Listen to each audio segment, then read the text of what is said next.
With limited draft capital at the team's disposal, the Dolphins have added nearly 24 undrafted free agents to their offseason roster. What are some of the early impressions of that group? I'm glad you asked. That is our discussion today here on Locked On Dolphins.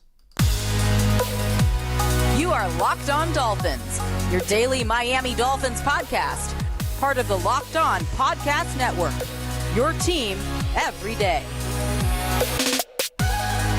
All right, Miami. Welcome to another episode of Locked On Dolphins. It's your team every day here on the Locked On Network. I'm your host, Kyle Krabs, lifelong Miami Dolphins fan, host of Locked On Dolphins, co-host of Locked On NFL Scouting. You can find all of our shows here on the Locked On Network on YouTube or wherever you listen to your favorite podcasts. I want to give a special shout out to our everydayers here on the Locked On Network who are dialed in every day, because it is your team every day here on the Locked On Network, and daily here for me in the immediate aftermath of the 2023 NFL Draft is I have been working through this undrafted crop of free agents for the Dolphins.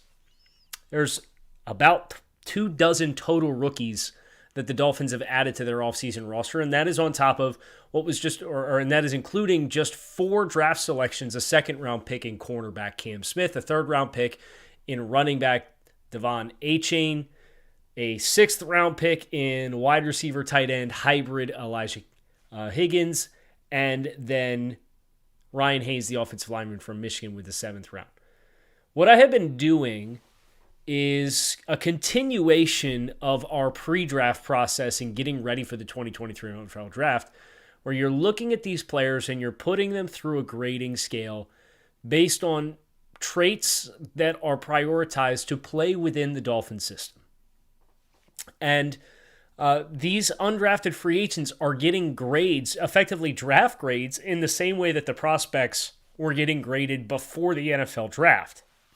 And the objective is to try to identify where Miami got their best value, what undrafted free agents potentially have a realistic chance of actually making the Dolphins' 53-man roster, and going from there.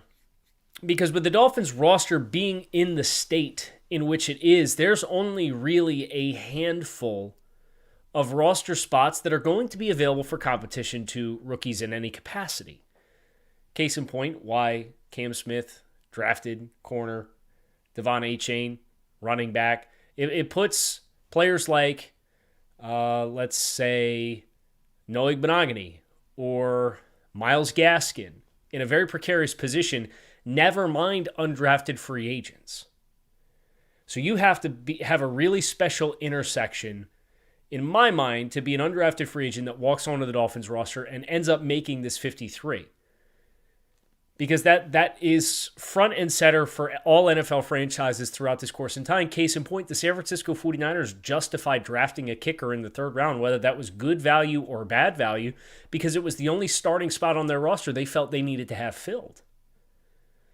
So for these undrafted free agents, you're looking to spur on some competition. Now, the players that I've looked at, you have Jared Horst from Michigan State, offensive tackle. You have DJ Scaife Jr., University of Miami, guard tackle potential, Alex Jensen from South Dakota, and then you have a couple edge guys like Ezekiel Vandenberg from Illinois State, a highly productive FCS player, Garrett Nelson, another edge player, hybrid type from Nebraska. You have a quarterback in Julian Blackman, a tight end in James Blackman, from Arkansas State, formerly of Florida State, a quarterback, Julian Hill, tight end from Campbell University, Christopher Brooks at running back, 230-pound back, a little different flavor there at the running back position. Aubrey Miller, linebacker from Jackson State. Dawood Davis, wide receiver from Western Kentucky. Chris Coleman, the Cal Poly wide receiver. I've also had a chance to watch Brandon Peely, defensive tackle from USC. All in all, I've watched about a dozen of these UDFAs to this point in time. I still have a couple guys left to go, but I wanted to kind of touch base on where we're at with the undrafted free agent crop and who I think actually has a decent chance to make this team. I will say this, the vast majority, 9 of these players that I have watched graded out as undrafted free agent grades. So it's not surprising that they were left available at the end of 7 rounds. It's not surprising that they're getting UDFA deals.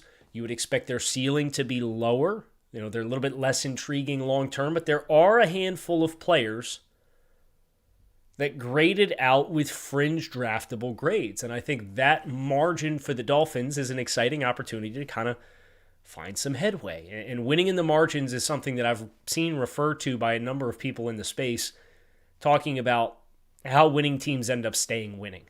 And winning in the margins for the Dolphins has been waiver wire claims and undrafted free agency when you consider Kader Kohu. Zach Sealer was a waiver claim for the Dolphins. You have Robert Jones, who was a waiver claim. You have Nick Needham, who was an undrafted free agent. Robert Jones and Nick Needham, who was an undrafted free agent. There is some nice wins for the Dolphins in this chapter, and that's kind of why I've spent as much time as I had here in trying to identify who is the next potential nice win for Miami. So we're going to start over on the offensive side of the ball, and I just want to acknowledge who I think these potential standouts are. Christopher Brooks, running back from BYU, is one that stood out to me. Very explosive player for his stature. Now, he doesn't have great long speed, okay? He ran about a 4.6 in the 40-yard dash, but he's playing at 230 pounds. He was previously at University of Cal, transferred to BYU for 1 season. He's had a couple productive seasons of rushing performance. He's got excellent ball security. He has 1 career fumble at the college level. 37-inch vertical jump. So you see that power in the lower half as a runner between the tackles. He will move piles. And for a bigger body back, which is not really a strength of the Dolphins, he runs like Jeff Wilson, but he's bigger than Jeff Wilson. Now, all of the peripheral elements of playing the position, the passing game, pass protection, those are not strengths right now for Christopher Brooks. So I still think there is an uphill climb. But if you told me that this was a player who ended up getting stashed on the practice squad and got called up and had some short yardage success for Miami this year, I wouldn't be surprised. I think he has that kind of skill set. Now, we'll obviously see what happens with Dalvin Cook and the rumors that have been so persistent there at the running back position. Another standout for me offensively was Julian Hill, the Campbell tight end. He's about 250 pounds. Really, really natural ball skills. He's a former quarterback at high school, so he went to Campbell and transitioned to tight end and had a big blow up this year. He averaged a very healthy yards per catch average for Campbell. You don't really know what the route running is going to look like. You don't really know what the blocking is going to look like at the NFL level, but you can very clearly see a receiving skill set here and some run after catch opportunities that really popped off the screen to me. And for the Dolphins, knowing kind of what their blueprint is at tight end as they have continued to reveal it to us by drafting Elijah Higgins in the 5th, 6th round and signing Eric Saubert in free agency and not going after the traditional inline type player, this is that same kind of cat. And I think that he is a stash and play. I think he'll be interesting competition for Tanner Conner. I'm not saying he's going to beat Tanner Conner. Obviously, Tanner Conner has made it sound as though the communication to him was he's further along with his individual development than the team anticipated, and he's probably going to get some looks that way in that regard.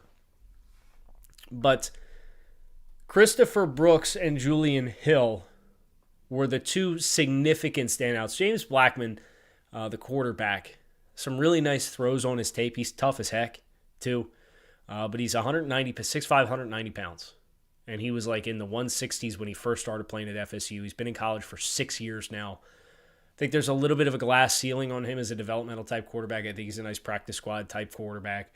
You see some overlap with what they did at Arkansas State with the RPOs and the glance routes and work stuff over the middle and trying to throw with some timing with ball handling and mesh. And I see why he's the kind of player that was brought in. But I just think from a stature perspective, from a physical maturity perspective versus the lack of really taking that step to be a legitimate pro prospect, I think there's a little bit of glass ceiling there. But those were amongst the offensive players that I watched, the standouts. I was hoping to see more juice from Jarrett Horst. I was hoping to see more dominance from Alex Jensen, Horst from Michigan State.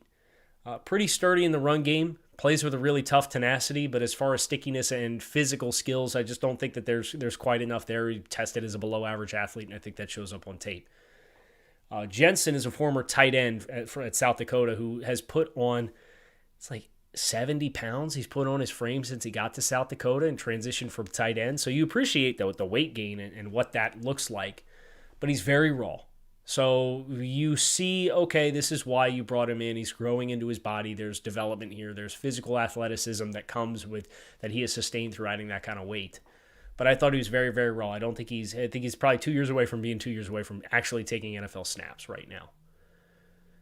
So didn't get the UDFA gem on the offensive line that I was hoping to find, but potentially a couple other players in Christopher Brooks and Julian Hill and James Blackman that could be nice practice squad stashes for the Dolphins. I think the first two guys, Hill and Christopher Brooks, actually have some level of NFL ceiling that kind of catches your attention too. We're going to go over to the defensive side of the ball, but before we do, got to tell you guys about our friends over at Built. Built Bar is a protein bar that tastes like a candy bar. These things are high in protein, high in fiber, low in calories, low in sugar. They have 100% chocolate on all of their bars. It's a life hack you didn't know you need. If you're looking to eat healthy, grab and go, meal replacement, something for breakfast, post-workout, or just want to eat stuff that tastes good, go to Built.com, pick yourself up a box. You can go to Walmart, go to the pharmacy section, get a 4-bar box, or you can go to Sam's Club and get a 13-bar box in the pharmacy and grab yourself one on the way home and then still have a dozen left over with the 13-bar box. That's the greatest perk about going to Sam's Club and getting them as far as I'm concerned. So Built, the protein bar that tastes like a candy bar, top of the market, life hack you didn't know you needed. Head over to Built.com, Walmart, Sam's Club, get yourself a box. Defensively, we got a little bit of life here. Aubrey Miller. And if you're familiar with Aubrey Miller from Jackson State, it's probably not a big surprise to hear that he kind of moves the needle for the Dolphins. He's a player that I don't think they have on the roster right now. It is discount version Elandon Roberts. I don't think he's as powerful as Elandon Roberts. I don't think he's as big as Elandon Roberts. But this dude hits like a Mack truck. He will plug gaps downhill. He is a big-time hitter, a big-time striker. And the Dolphins don't have this player on their roster. Think about their stacked linebackers. It's Jerome Baker. It's David Long, it's Channing Tindall, and it's Duke Riley. Those are your stack off-ball linebackers right now for the Dolphins. Aubrey Miller fits the bill. He's played Mike Backer for Jackson State. He's been a highly productive player. He went down to the Senior Bowl and showcased himself very well at that event. He actually graded higher than Ryan Hayes. I give a higher grade to Aubrey Miller than I did to Ryan Hayes. I also give a higher grade to Christopher Brooks, the running back, than I give to Ryan Hayes. So those are two of the 3 undrafted free agents who scored higher than the Dolphins' last draft pick actually did.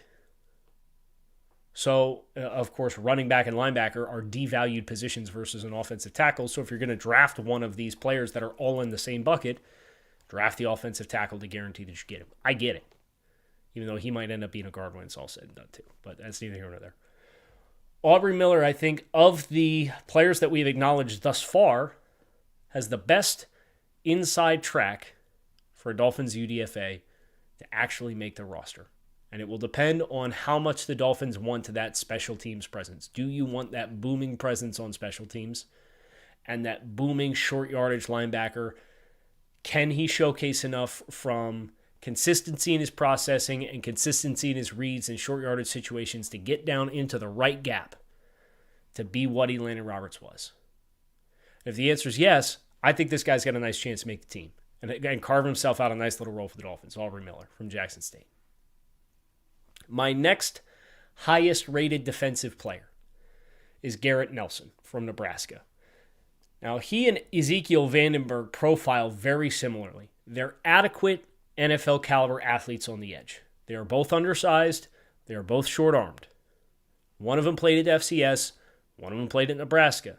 The one that played at Nebraska, in my eyes, showcased more versatility as a player. Garrett Nelson is dropping into zone coverage. He's turning and running and carrying tight ends down the field. Not that he's showcasing a super high level of and efficacy of doing it. If he was a better athlete, he'd been drafted. He's a sufficient NFL athlete.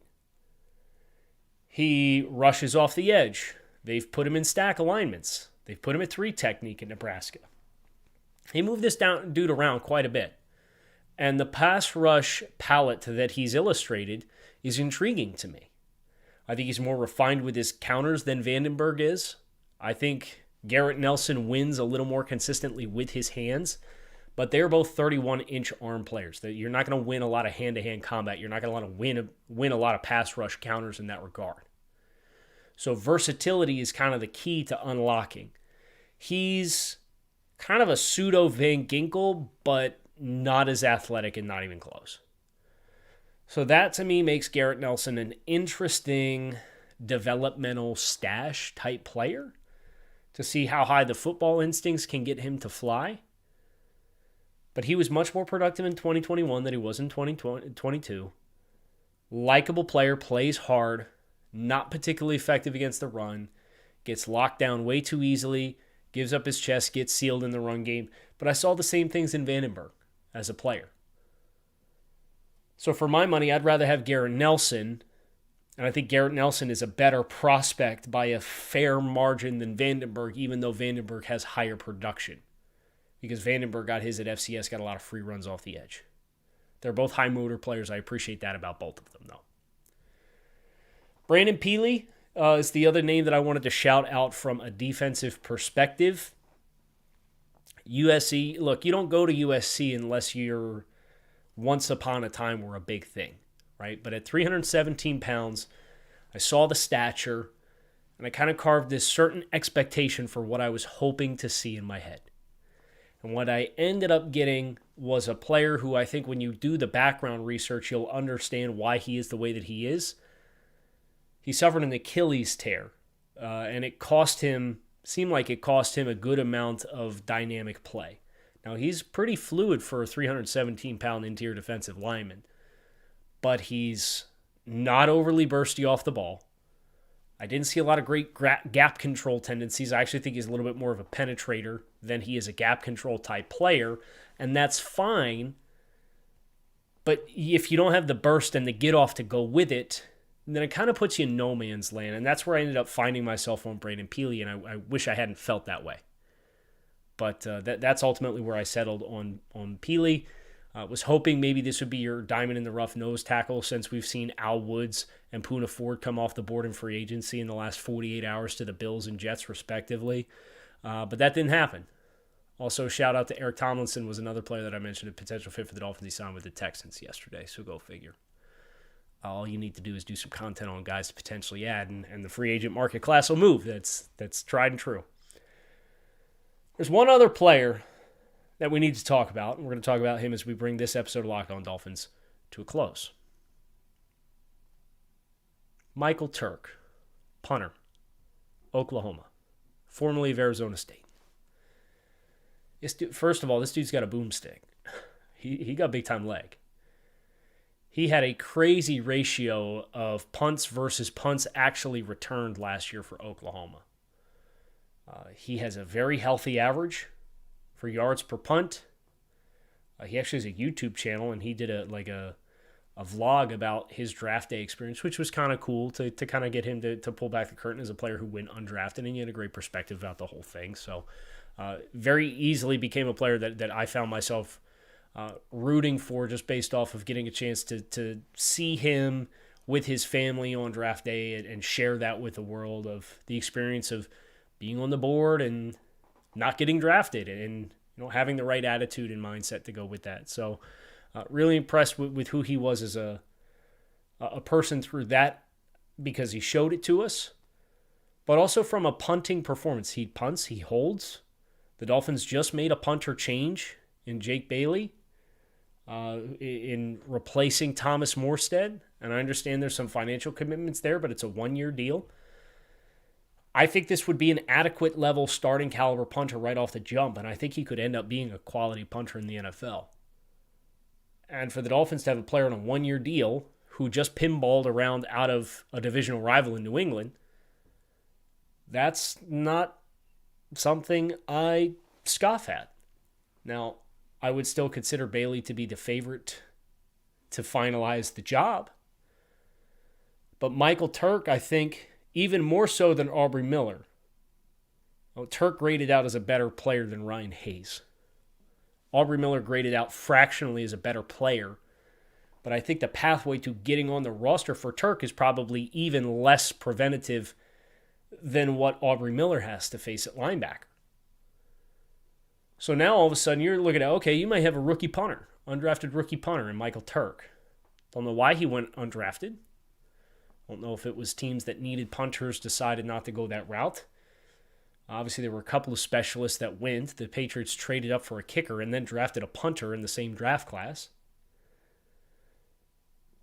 But Michael Turk, Aubrey Miller, and Christopher Brooks are my top-rated offensive, defensive, and special teams undrafted free agents at this point for the Dolphins. And I still have a couple players left to go.